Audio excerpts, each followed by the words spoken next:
읽어드린 말씀으로 빛에 속한 자들이라는 제목으로 하나님께서 우리에게 베푸실 은혜를 확인하는 시간 되길 간절히 소원합니다. 우리가 지난주 주일과 수요일날 살펴보았던 데살로니가전서 4장 17절부터 18절의 말씀은 예수 그리스도의 재림에 대한 오해에 대한 권면에 대한 부분이라면, 지금 살펴볼 데살로니가전서 5장의 말씀은 예수 그리스도의 재림과 관련한 교훈을 주고 있어요. 바울은 돌연히 임하는 주의 재림으로 인해 어둠에 속한 자들은 멸망을 갑작스럽게 맞이할 것이나 빛의 자녀의 성도는 주님의 재림을 기쁜 마음으로 맞이할 것이라는 사실을 말하고 있죠. 그러므로 빛의 자녀인 성도는 주님의 재림을 소망하며 영적으로 깨어있고 근신하며 살아야 합니다. 그래서 성경에서 깨어있으라, 기도로 깨어있으라 라는 그런 단어들이 종종 나오죠. 대부분 기도로 깨어있으라는 말과 주님의 재림을 기다리는 것을 연결시키기도 합니다. 결국 구원받은 성도는 다시 오실 주님을 사모하며 기도로 그분이 오실 것을 준비하고 예비하는 것을 의미하죠. 오늘 저와 여러분들이 이 땅에 소망을 두지 않고 오직 하나님 나라와 주님께 소망을 두는 은혜가 있게 되시길 간절히 소원합니다. 데살로니가전서 5장 1절입니다. 형제들아, 때와 시기에 관하여는 너희에게 쓸 것이 없으므. 1절에 때와 시기란 예수 그리스도의 재림을 의미하죠. 바로 데살로니가 교회 성도들에게 주님의 재림의 때와 시기에 관한 일은 하나님의 고유한 소관이라는 사실을 분명하게 알려주었기 때문에 이에 대하여 더 이상 쓸 필요가 없다고 말해요. 데살로니가 교회 성도들과 더불어 지금 이 시대를 살아가고 있는 성도들도 예수 그리스도의 재림의 때와 시기에 대하여 많은 관심을 가지고 있어요. 예수께서 언제 오실지, 어느 날에 오실지, 몇 시, 몇 분에 주님이 재림하실지 지대한 관심을 가지죠. 그러나 예수께서는 당신의 재림의 때와 시기에 관하여 이렇게 말씀하세요. 사도행전 1장 7절입니다. 가라사대 때와 기한은 아버지께서 자기의 권한에 두셨으니 너희의 알 바가 아니요 라고 기록되어 있죠. 또 마태복음 24장 36절에 보면 예수께서는 그 날과 그때는 하늘의 천사들도 심지어 하나님의 아들이신 예수님 자신도 모르는 비밀이라고 말씀하셨어요. 그렇게 성도는 그리스도의 재림의 때와 시기에 호기심을 가질 수는 있지만 그것을 알려고 노력해보았자 헛수고일 뿐이죠. 오히려 주님의 재림의 날을 정확하게 예측한다고 하는 사람들을 이단으로 경계해야 해요. 세대주의 신학자들, 그들은요, 이 시대와 이 시대에 일어날 상황과 환경을 통해서 성경을 해석하려고 하는데, 특히 요한계시록을 가지고 이 세대주의자들은 지금 일어나는 현 시대에 맞춰서 해석하려고 하죠.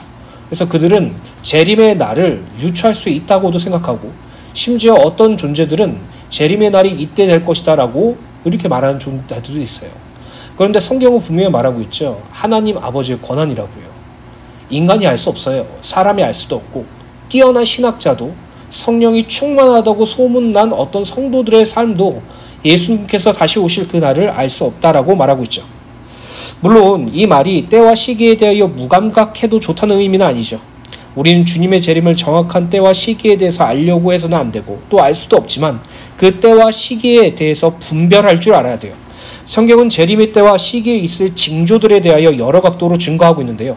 마태복음 24장 14절에 이 복음이 전 세계에 전파되고, 로마서 11장 25절 26절에 이방인의 충만한 수가 구원받아 온 이스라엘이 구원을 얻을 것을 재림의 선행 조건으로 언급해요. 또한 마태복음 23장 23절부터 24절에 말세에는 진리를 오해케 하는 많은 거짓 선지자들과 자칭 구세주라고 하는 적그리스도가 출현하며, 마태복음 24장 6절부터 11절에 전쟁과 같은 인위적인 재난과 기근과 지진과 같은 자연적 재난이 번번하게 발생하며 난리와 소문이 날 뿐 아니라 특히 성도들은 세상에서 미움을 받고 박해를 당할 것을 예언해요. 그러나 성도가 이러한 징조들을 통해 재림의 때와 시기를 분별할 줄 안다면 지금 이 시대가 주님의 재림이 임박한 말세의 끝자락에 와 있다는 사실을 알 수 있죠. 정리하자면 구원받은 성도가 주님의 재림의 때와 시기의 징조들을 분별할 줄 안다면 예수 그리스도의 재림을 소망하고 깨어 근신하며 주님을 향한 믿음에 굳게 서서 흔들리지 않게 되겠죠. 오늘 저와 여러분들이 이 땅의 시대와 환경과 상황을 보면서 주님의 날이 가까이 왔다는 사실을 기억하면서 언제, 어디서, 어떻게 오실지는 알 수 없지만 오직 하나님의 나라에 영원히 거하는 그것을 여러분들의 소망으로 삼으시길 간절히 소원합니다. 그래서 마태복음 25장 13절에 보면 그런즉 끼어 있으라 너희는 그날과 그때를 알지 못하느니라 라고 기록되어 있죠. 계속해서 데살로니가전서 5장 2절입니다. 주의 날이 밤에 도둑같이 이를 줄을 너희 자신이 자세히 알기 때문이라. 2절을 보면 바울은 데살로니가 교회 성도들은 주의 날이 마치 밤에 도둑같이 이를 줄 확실히 안다고 말하고 있어요.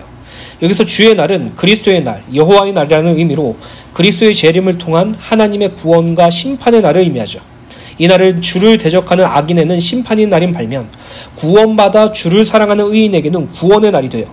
다시 2절을 보면 이 주의 날에 밤에 도둑같이 이를 것이라고 기록되어 있는데 이것은 주님께서 시간적으로 밤에 재림하신다는 의미가 아니라 밤에 도둑같이 이른다라는 것은 도둑이 사람이 방심하는 밤에 예고도 없이 침입하여 물건을 훔치는 것처럼 주의 날도 그 누구도 그 어떤 존재도 예측할지 못하는 때에 도래하게 된다는 의미예요. 즉 밤이라는 시간이 강조점이 아니라 밤이라는 불예측성이 강조된 것이죠. 유대인들은 출애굽 당시 10번째 기적, 곧 죽음의 사자가 한밤중에 찾아온 것처럼 메시아도 밤에 올 것이라는 믿음을 가지고 있었어요. 초대교회 성도들도 주의 재림이 밤에 있을 것으로 믿었어요. 그래서 그들은 특히 부활절 전야를 철야 예배로 드렸고 특히 유월절 기간에 재림을 기대하여 모여 자정까지 예배를 드렸어요. 그러나 이러한 관습은 주의 말씀을 오해한 데서 비롯된 것이죠. 예수 그리스도께서는 주의 재림의 때가 특정한 시간에 특히 밤에 있다고 말씀하신 것이 아니었고 예측할 수 없는 순간에 이루어진다는 의미로 말씀하셨기 때문이에요. 그래서 마틴 루터는 주의 날에 대하여 이렇게 말합니다. 예수께서 자신이 오실 시간을 알려주시지 않는 이유는 우리가 긴장을 해제하고 안일에 빠진 것을 염려하셨기 때문이다 라고 말이죠. 결국 우리가 주님의 날을 유추하고 주님께서 이 땅에 다시 오실 날을 정확하게 예측하여서 그때만 준비하면 된다는 그런 안일한 생각을 버리게 하시고 주님께서 곧 오실 것이라는 소망과 기대감으로 날마다 영적으로 깨어 있을 것을 요구한다는 것이죠. 누가복음 12장 39절부터 40절에 이렇게 기록되어 있습니다. 너희도 아는 바니 집 주인이 만일 도둑이 어느 때에 이를 줄 알았더라면 그 집을 뚫지 못하게 하였으리라. 그러므로 너희도 준비하고 있으라. 생각하지 않을 때에 인자가 오리라 하시니라. 맞죠? 집주인이 도둑이 언제 올 것을 알면 방비할 수 있어요. 우리가 이 세상에 여러 가지 징조들과 주님의 말씀을 기억하고 주님의 재림의 때가 남지 않았다는 것을 기억한다면 이 땅의 삶에 집착하지 않고 하나님의 나라를 위해서 삶을 살겠죠. 나의 욕구와 나의 행복을 충족시키기 위해서 세상을 향해서 달려나가는 것이 아니라 하나님의 나라와 하나님의 영광을 위하여 주님이 가신 길을 걸어가겠죠. 이 차이입니다. 세상을 향해서 나를 위해서 살아가느냐 아니면 하나님을 위해서 하나님의 영광을 위해서 살아가느냐. 그 근원과 그 동기가 바로 예수 그리스도의 재림의 날에 우리가 받을 상급과 영원히 주와 함께 사는 그 축복이라는 것이죠. 이것들을 기억하시기 은혜가 되시길 간절히 소원합니다. 데살로니가전서 5장 3절입니다. 그들이 평안하다 안전하다 할 그때 임신한 여자에게 해산의 고통이 이름과 같이 멸망이 갑자기 그들에게 이르리니 결코 피하지 못하리라. 3절도 주의 날의 불예측성에 대하여 말하고 있는데 여기서 그들이란 하나님을 거부하는 어둠에 속한 자들로 그들은 역사의 종말에 있다는 생각조차 하지 않죠. 즉 그들은 이 땅에서의 유토피아를 꿈꾸며 지상 천국을 만들기 위해서 살아가는 자들이에요. 그들은 죽으면 끝이라고 생각하고 발전된 과학기술과 풍요로운 물질 문명으로 인해 하나님 없는 삶을 살아도 평안함과 안정감을 느낄 수 있다고 생각해요. 그들이 평안하다, 안전하다라고 느끼는 외적인 모든 일이 잘 되는 것을 통해 느끼는 확고한 평안과 안정감을 말하죠. 그들은 자신들이 이루어놓은 세계가 영원할 것으로 믿는 까닭에 하나님을 찾을 필요를 느끼지 않아요. 즉 그들은 자신이 접하고 살아가는 모든 것들이 하나님 없이도 평안한 삶을 보장해 준다고 생각하고 있는 것이에요. 그러나 그들이 느끼는 그러한 것들은 실상 거짓 평안이고 거짓 안전이에요.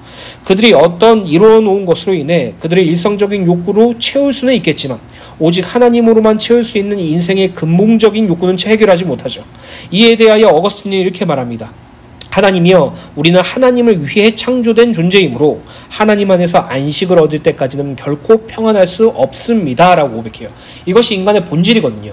하나님으로 인해 하나님을 위하여 창조된 존재로서 하나님 안에서 하나님과 함께 평안과 안식을 얻을 수 있는 존재라는 것이에요. 그러나 어둠에 속한 자들은 이 진리를 거부하고 거짓으로 느끼는 평안과 안정의 한복판에 파묻혀 있을 바로 그때 주의 날이 그들에게 임할 것을 마치 임신한 여자에게 해산의 고통이 이른 것 같을 것이라고 말하며 이는 결코 피하지 못할 것을 말하고 있어요. 그래서 누가복음 17장 26절부터 30절에 이렇게 기록되어 있죠. 노아의 때가 된 것 같이 인자의 때도 그러하리라. 노아가 방주에 들어가던 날까지 사람들이 먹고 마시고 장가들고 시집가더니 홍수가 나서 그들을 다 멸망시켰으며 또 롯의 때와 같으니 사람들이 먹고 마시고 사고 팔고 심고 집을 짓더니 롯이 소돔으로 나가던 날에 하늘로부터 불과 유황이 비오듯 하여 그들을 멸망시켰느니라. 인자가 나타나는 날에도 이러하리라 라고 읽겠어요. 결국 데살로니가전서 5장 1절부터 3절의 말씀은 주님의 재림을 그 때와 시기는 결단코 알 수 없다고 하는 것이죠. 그러나 주님의 재림을 믿는 자들에게는 그것에 대한 준비와 거기에 대한 기대감은 가지고 있다는 것이에요. 구원받은 성도가 이 땅에서 살아가는 것이 단순히 이 땅의 삶의 전부라면 그것은 가장 불쌍한 삶이라고 고린도전서 15장에 기록되어 있죠. 이처럼 우리는 하늘 시민권을 가진 자로서 하나님 나라에서 영원히 사는 자로서 그 삶을 가장 큰 기쁨과 소망으로 여기고 이 땅에서 주님께서 걸어가신 길을 걷는 것이 주님께서 지신 십자가를 지고 가는 것이 바로 우리의 신앙이라는 것을 말하고 있어요. 그래서 이 땅의 행복을 위해서, 이 땅의 평안을 위해서, 이 땅의 번영을 위해서 하는 존재가 아니라 오직 하늘에 계신 하나님과 주 예수 그리스도와 성령님의 영광을 위해서 사는 존재가 바로 성도의 삶이라고 말하고 있어요. 마태복음 24장 23절부터 27절입니다.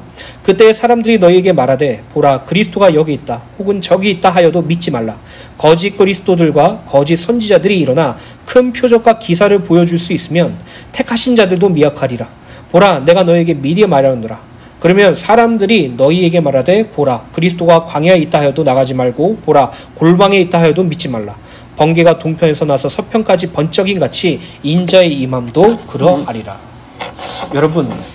여러분들이 예수 그리스도의 재림이라는 부분을 생각할 때 여러분들이 처음으로 느껴지는 감정이 무엇이에요? 두근거림과 기대감입니까? 불안함과 걱정입니까? 예수께서 이 땅에 다시 오실 것이라는 성경에 분명히 기록되어 있는 재림의 날을 여러분들이 생각해 볼 때 이것이 여러분들에게 빨리 왔으면 하는 소망입니까? 뒤로 늦춰졌으면 하는 불안함입니까? 오늘 저와 여러분들이 이 땅의 것에 몸매어서 살려고 하지 마세요. 이 땅의 것이 전부인 양 살지 마세요.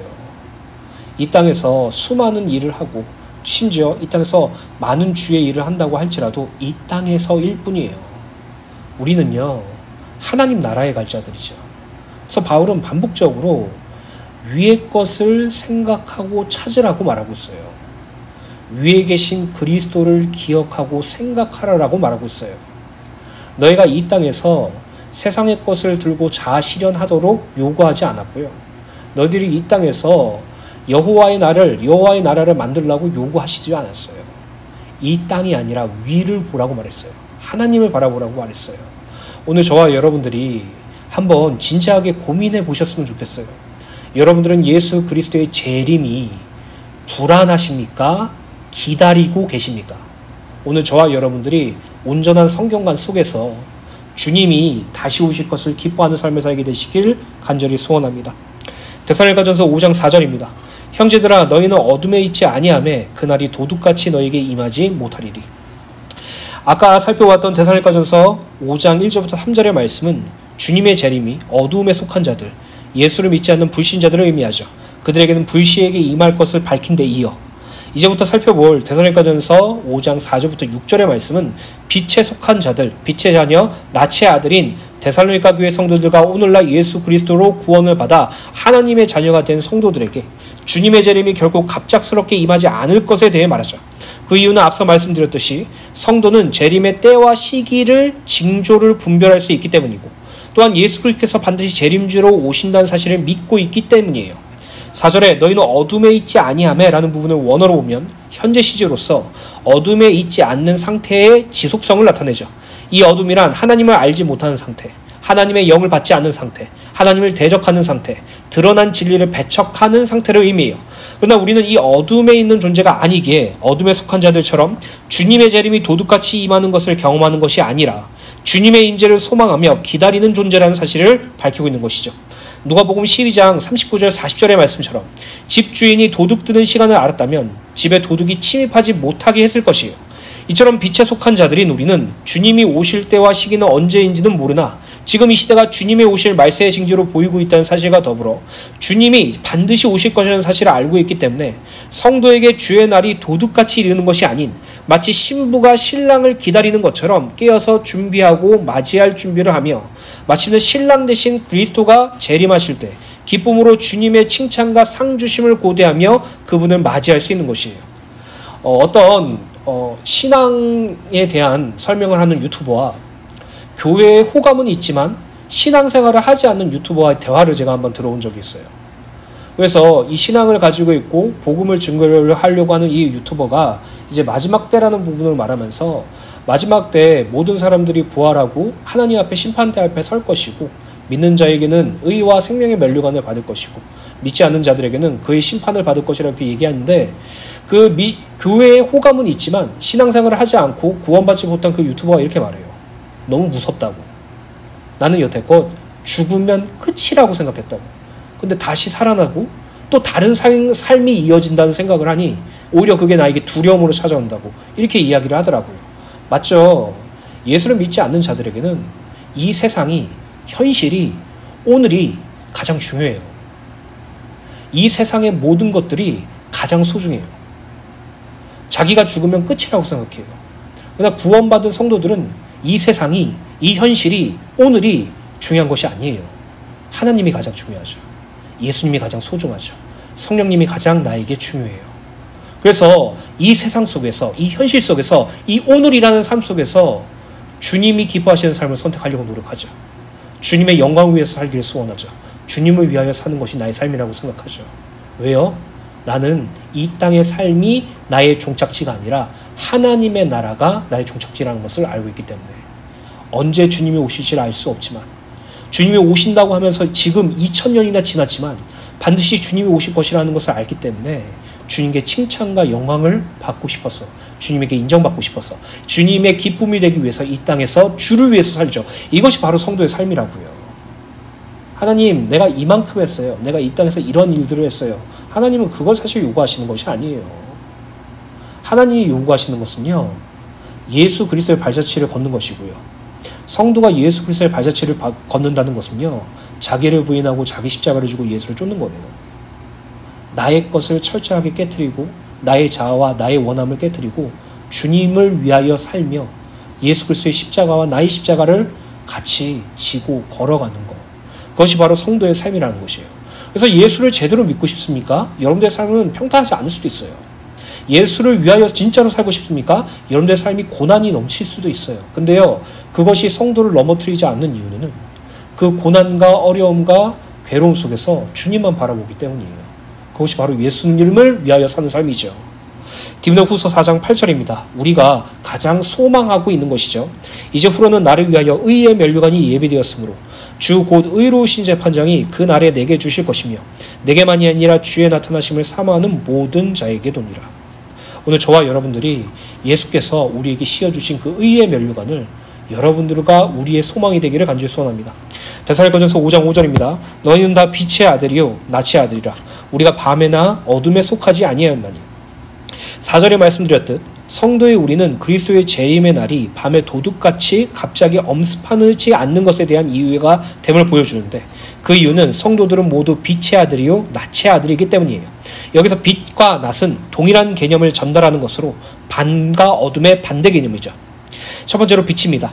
성경에서 빛은 하나님과 예수 그리스도를 의미해요. 요한일서 1장 5절에 하나님은 빛이시라 그에게는 어둠이 조금도 없으시다는 것이니라 라고 기록되어 있고 요한복음 1장 4절에 보면 예수 그리스도에 대하여 그 안에 생명이 있었으니 이 생명은 사람들의 빛이라 라고 기록되어 있죠. 따라서 빛의 아들이란 하나님과 예수 그리스도와 깊은 관련성을 갖는 것으로 특히 아들이라는 수식어에서 그 성경의 특징 지어지는데 그것은 바로 빛이신 하나님의 아들로 빛 대신 예수 그리스도를 닮은 자들을 우리라고 말하고 있죠.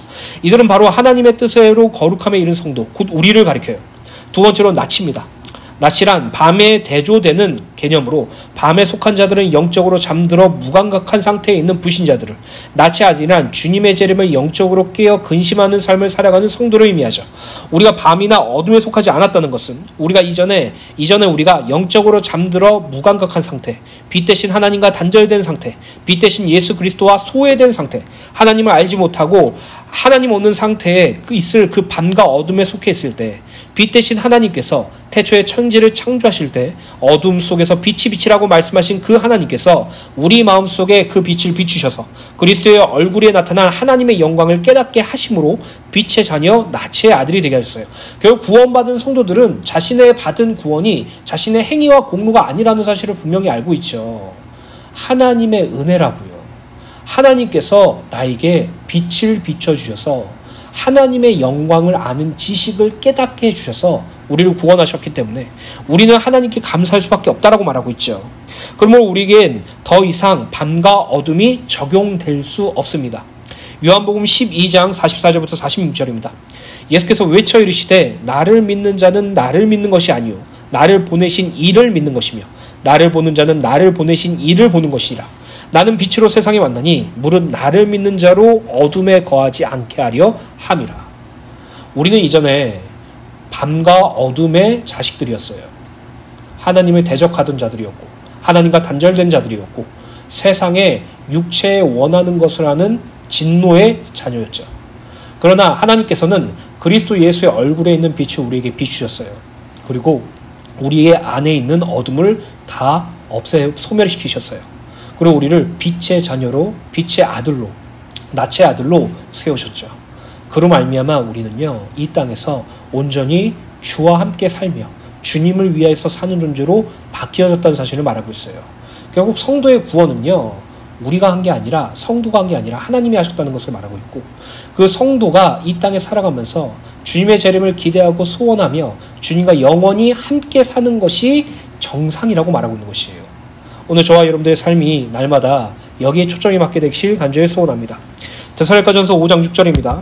그러므로 우리는 다른 이들과 같이 자지 말고 오직 깨어 정신을 차리지라.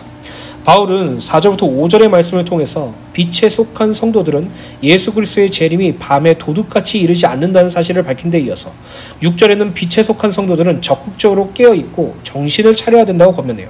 즉 빛의 자녀 낫의 아들인 성도들은 그리스도의 재림을 맞이하는 시점에 깨어 근신하는 것이 매우 당연하다는 사실을 전제하고 그러한 삶을 살라고 권면하고 있는 것이에요. 6절에 다른 이들과 같이 자지 말고 라는 것은 성삼위 하나님의 구원에 무관심하고 다가오는 주의 날을 전혀 의식하지 못하는 영적으로 무감각한 상태를 의미해요. 어둠에 속한 자들이 영적으로 무감각해 살아가는 것은 매우 자연스럽지만 빛의 자녀여 낫의 아들인 성도들은 절대 그럴 수 없죠.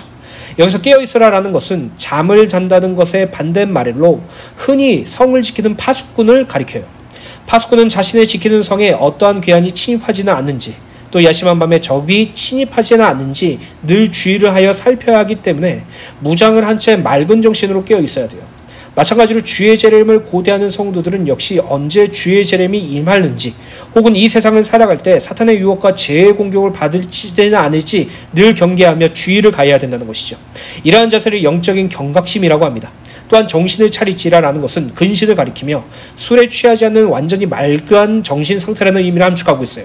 이는 심령이 고요하고 침착하며 냉정을 유지하는 마음의 상태를 가리키며 영적 도덕적 진실에 충만하며 그리스도의 재림에 대한 한편에 있어서 너무 들떠있지도 않고 또 다른 한편에 있어서는 완전히 무관심하지 않은 채 조용하고 꾸준히 그리고 자신의 책임과 직무를 완수하는 것을 의미해요. 즉 영적인 근신을 의미하는 것이죠. 누가복음 21장 34절부터 36절입니다.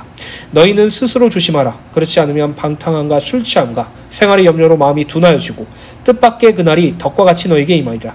이 날은 온 지구상에 거하는 모든 사람에게 임하리라. 이러므로 너희는 장차 올 이 모든 일을 능히 피하고 인자 앞에 서도록 항상 기도하며 깨어 있으라 하시니라. 날마다 주님의 재림을 기대하고 거기에 대한 경각심을 가지며 주를 위해서 사는 삶을 유지하며 영적으로 근신하는 삶을 살 것을 성경은 말하고 있죠. 오늘 저와 여러분들이 이 땅의 삶에 만족을 두려고 하지 마세요. 이 세상에 행복을 추구하려고 하지 마세요. 만족과 행복을 추구하려는 그 시도가 악이라고 말씀드릴 수는 없죠. 근데 그 이 땅과 이 세상의 만족과 행복을 추구하는 것으로 말미암아 신앙을 가지고 그것으로 말미암아 예수를 믿는다면 가장 불쌍한 삶이에요. 우리의 만족은 하나님 한 분밖에 없고요. 우리의 행복은 예수 그리스도 한 분밖에 없어요. 우리의 삶이 하나님 때문에 만족한다면, 우리의 현실이 예수 그리스도 때문에 행복하다면 이 세상의 어떤 필요와 이 세상의 어떤 원함이 우리에게 충족되지 않더라도 우리는 그것으로 인해서 낙심하거나 절망하지 않겠죠.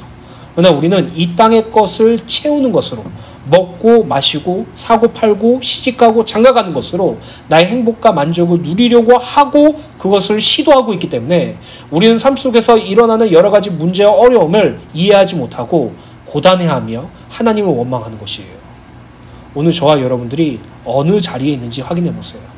어떤 생각을 하고 있는지 점검해 보세요. 여러분들의 신앙관이 어디에 있는지 확인해 보세요. 그 은혜를 날마다 누리게 되시기를 예수님의 이름으로 간절히 축원합니다. 베드로전서 1장 13절에서부터 16절입니다. 그러므로 너희 마음의 허리를 동이고 근신하여 예수 그리스도께서 나타나실 때에 너희에게 가져다 주실 은혜를 온전히 바라지어다. 너희가 순종하는 자식처럼 전에 알지 못할 때에 따르던 너희 사욕을 본받지 말고 오직 너희를 부르신 거룩한 이처럼 너희도 모든 행실에 거룩한 자가 되라. 기록되었을 때 내가 거룩하니 너희도 거룩할지어다 하셨느니라. 결론입니다. 예전에 목회를 시작했을 때 너무나도 힘들고 괴로웠거든요. 그래서 사랑사모한테도 이러다가 내가 빨리 죽을 것 같다, 내가 견디지 못하겠다, 너무 힘들다라는 말을 종종 했어요. 그런 말을 하는 게 좋은 게 아닌 것을 알았지만 목회하는 것이 너무나도 견디기 힘들 정도로 괴로워서 정말 이러다가 정말 죽을 것 같아, 이러다가 정말 암 걸려 죽을 것 같아라는 말을 초기 때 진짜 많이 했던 것 같아요. 근데 하나님께서 저에게 고난을 허락하신 후에 정말 제가 가지고 있던 제 본심이 뭔지 알겠더라고요. 말은 그렇게 했지만 이 세상의 삶이 너무 좋은 거예요. 이 세상의 생이 유지되었으면 좋겠어요. 이 세상의 기쁨으로 충만했으면 좋겠어요. 빨리 죽는 것이 아니라 오래오래 살고 싶더라고요. 이 세상의 모든 것을 만끽하고 이 세상의 어떤 먹는 거, 입는 거, 그리고 사는 거, 그리고 자랑할 수 있는 것들로 나에게 충만하게 채워서 그러한 삶을 살고 싶어 했던 내 자신을 하나님은 고난을 통해서 보게 했어요. 그래서 그때 너무나도 제 자신이 낱낱이 드러나니까 괴롭더라고요. 나는 항상 말뿐인 사람이었군요. 나는 항상 말뿐인 놈이었거든요. 나는 항상 말만 뻔지르르 한 놈이었지 사실은 하나님에 대하여 관심 없고 세상에만 집착하고 있었군요 라는 생각을 많이 했어요. 그러한 삶을 살다가 이제 우리가 바울 서신 말씀을 나누면서 재림에 대한 말씀을 묵상할 때 예전과는 좀 다른 은혜를 주시더라고요. 예전과는 좀 다른 신앙관을 가지도록 하시더라고요. 그래서 제가 늘 되뇌이면서 부르는 찬송이 있어요. 그리고 제가 늘 그걸 기도문으로 하는 찬송이 있어요. 그게 무엇이냐면은 잠시 내가 세상에 살면서 항상 찬송 부르다가 날이 저물어 오라 하시면 영광 중에 주님 앞에 나아가겠습니다. 열린 천국문 내가 들어가 세상의 모든 짐을 내려놓고 빛난 면류관 받아 쓰고서 주님과 함께 영원히 살기를 원합니다. 저는 이 찬송이 장례식 찬송이어서 싫었어요. 근데 저는 이 찬송이 주님을 바라보는 소망으로 바뀌는 찬송이 되었어요. 오늘 저와 여러분들 시민권이 이 땅이 아니라 하늘이라는 사실을 기억하세요. 오늘 여러분들의 삶이 이 세상이 끝인 양 사는 것이 정답이 아니라 하나님의 나라에서 항상 주와 함께 사는 것이 끝이라는 사실을 기억하세요. 그리고 이 땅에서 주를 위하여 사는 은혜가 있게 되시기를 예수님의 이름으로 간절히 축원합니다. 에베소 5장 8절부터 14절 말씀 공동번역 읽어드리고 마치겠습니다. 여러분이 전에는 어둠의 세계에서 살았지만 지금은 주님을 믿고 빛의 세계에서 살고 있습니다. 그러니 빛의 자녀답게 살아야 합니다. 빛은 모든 선과 정의와 진실을 열매 맺습니다. 주님을 기쁘게 하여 드리는 일이 무엇인지 가려내십시오. 그래서 열매를 맺지 못하는 어둠의 행위에 끼어들지 말고 오히려 그런 일을 폭로하십시오. 사람들은 그런 일을 숨어서 하는데 그것은 말하기조차 부끄러운 일입니다. 그 모든 것은 폭로되면 빛을 받아 드러나고 빛을 받아 드러나면 빛의 세계에 속하게 됩니다. 잠에서 깨어나라, 죽음에서 일어나라. 그리스도께서 너에게 빛을 비추어 주시라라는 말씀이 이 뜻입니다. 여러분 이 땅에 살면서 빛 대신 하나님과 날마다 가까이 하시고 그리스도의 얼굴에 있는 하나님의 영광에 아는 빛을 날마다 여러분들 마음과 신앙과 영혼에 비추셔서 여러분들의 어둠이 다 드러나게 되시고 날마다 빛의 삶을 살게 되시기를, 주님의 재림을 기다리며 이 땅에 주를 위하여 살게 되기를 예수님의 이름으로 간절히 축원합니다.